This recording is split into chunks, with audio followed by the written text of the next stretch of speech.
Divorced families are normalized. Now, I personally have a divorced family. My parents separated when I was a kid. And, you know, to me, it was a normal experience. Like, it was, I was used to it. And I just thought that, that's what was normal. But as I grew up, as I got older, I realized that, well, it is the norm nowadays. But in the end, I realized how bad and how traumatic a divorce can actually ruin a family, can ruin the people within that family, and especially the kids. And so I just wanted to shed some awareness on that, kind of speak about that, just share a little bit of my experience and whatever my perspective of it, because I really think it's not that talked about. I think it's really overlooked, the negative effects on how bad a divorce is, and how it affects a family. And at the end of the day, I think it's one of the worst things because if you really think about it, it's literally a family uh, breaking apart. And it's bad when it's like husband and wife without kids, but the worst is when it's husband and wife separating and there's kids involved. That is the absolute worst. And I mean, if you think about it, a lot of people, one of the most common values that people have, at the top of their value list, a lot of people would say family. And this is kind of why it's such a big deal because you are breaking that fundamental principle. You're breaking the foundation. A lot of times family is the foundation of everything else. It's the stabilizer when life gets really chaotic. But when that basic foundation breaks, things get really ugly. And and so I think it's really important. And I wrote a little list here of just some bullet points, just because I just want to make sure I get everything, all my points, across. And so, yeah, so in my experience, it was really tough. Um, because like I said, it's literally a family breaking apart, and I think, at least for me, it made me feel like really insecure and just kind of, when I was a kid, I just learned to kind of numb the emotions. That was kind of like my maladaptive way of sort of coping with the situation. I played a lot of video games too, so that was a really good distraction and escape for me to not really have to deal with my emotions. And then as I got older, I kind of had to heal and face these emotions that were very deep buried in me as a kid. And the coping was good, but overall it really did leave, a pretty bad, I don't want to say a bad taste, but it was definitely hard. And I've healed and forgiven, and but it leaves a scar, and it's definitely not easy to get over because, like I said, it's your family literally breaking apart. And when your family breaks apart, it does a lot of damage to the kids because the kids, ideally you'd want to have a stable family and everyone together. And family, a really important thing that is talked about very commonly when you talk about family, is that sort of loyalty, is that always sticking together. It's that unconditional love. But when the loyalty breaks, when the unconditional love isn't there, um, that's when, you get all these kind of mental issues and insecurities and trauma, and the way you relate to the world and your experience of the world kind of gets impacted in a negative way because, you didn't have that unconditional love, or you didn't have that stability of a healthy family, of that, togetherness. And again, it nowadays it's normalized, and I don't know, there's a many reasons why, but just because it's normalized doesn't mean it's good. And people again kind of brush this off, but again, if that foundation is breaking, then there's a lot of psychological damage that's done. And honestly, in my experience, I'm not going to get too in detail, but uh, psychologically, I've had to learn how to really overcome a lot of things. And, at the end of the day, it's made me who I am today. And, I don't really have any resentment for the separation, but doesn't mean it's not easy. I think it just would have helped out a lot if the divorce never happened. But, like I said, no regrets, or no resentment rather. So yeah, like I said, I don't really have any resentment, but if it never happened, if the divorce ever happened, I feel like things would have probably been a little bit easier, and things just would have been more, you know, smooth and happier and more at peace. And the amount of damage and destruction it does is a lot. It's very severe. So, I just wanted to say this reminder of, of how bad it actually is, spread some awareness, and also that we should try to keep families together. I think another thing that people have to remember is that, when you marry somebody, it's not just something that is like this legal thing and that, you just do it just because everyone else does it.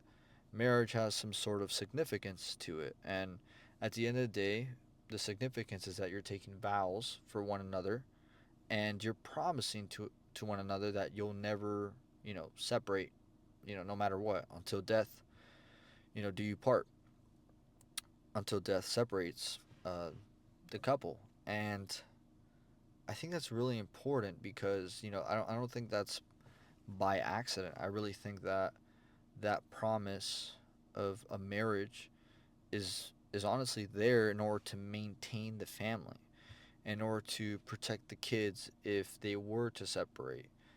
And and I and I do think it's possible to somehow miraculous, like, if you really, I mean, maybe not, maybe some situations happen, but I think if you're married, you're going to go through a lot of problems together, but I really think if you believe and try, I think you can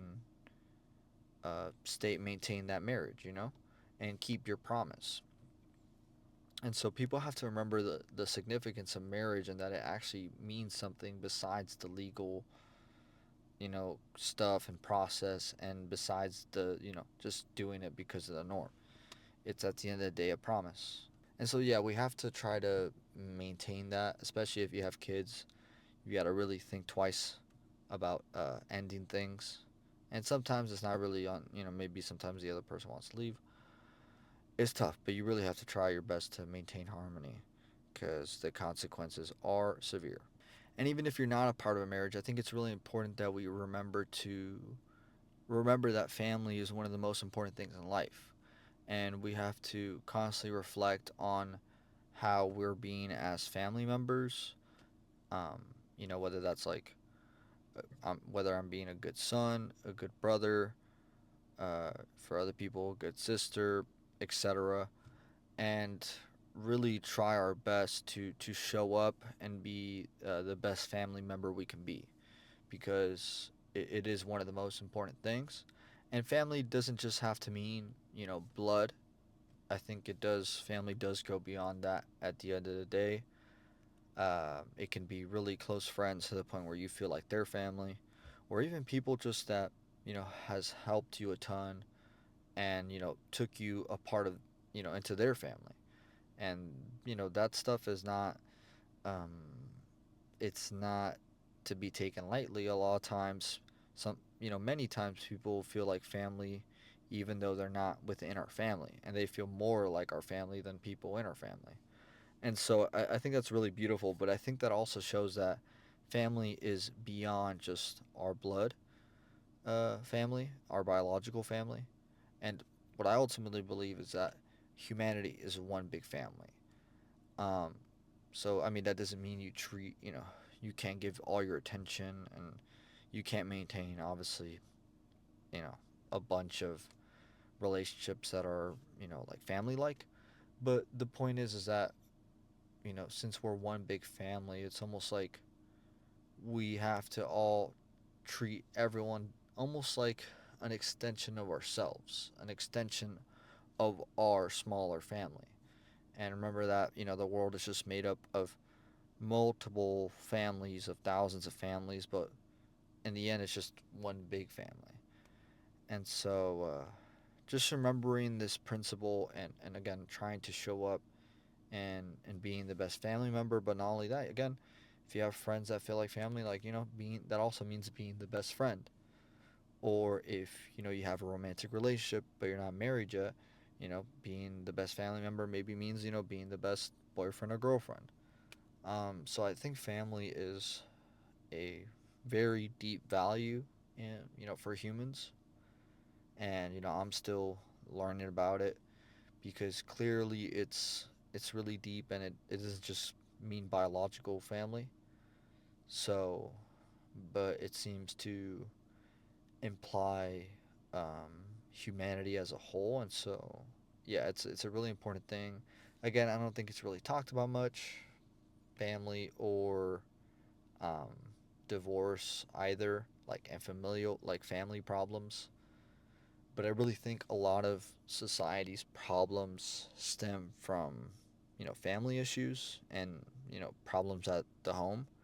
And I think if we can focus and resolve what's going on locally and within our homes, within our families, I think that's how we can begin to heal the world and hopefully have some sort of world peace in the end. But it all starts at the home, and obviously it ultimately starts within ourselves. But you know, then that the home is the next thing, right? So it's really important what's happening there, and yeah, and also I'll probably make a separate video on this, but we don't really spend much time with our families either because everyone's just constantly working. People spend more time at work than with their kids, and that's a really sad reality. I wish it wasn't like that, but that's been the reality for a lot of people. And again, I think that needs to change. I think there has to be dedicated family time. Uh, there has to be, like even nowadays, we don't really, families don't eat dinner together or lunch together, breakfast together. They don't really eat together. And that's a really important tradition in order to maintain family. But when everyone, eats at different times, we have kids eating in their rooms while parents are downstairs cleaning and eating their own meal. Um, I just don't think that's very human. I don't think it's very healthy. Again, everyone runs on their own schedule, but I think it's really important to touch back into those roots and just simple things like that. Of just having family time, family like dinner time.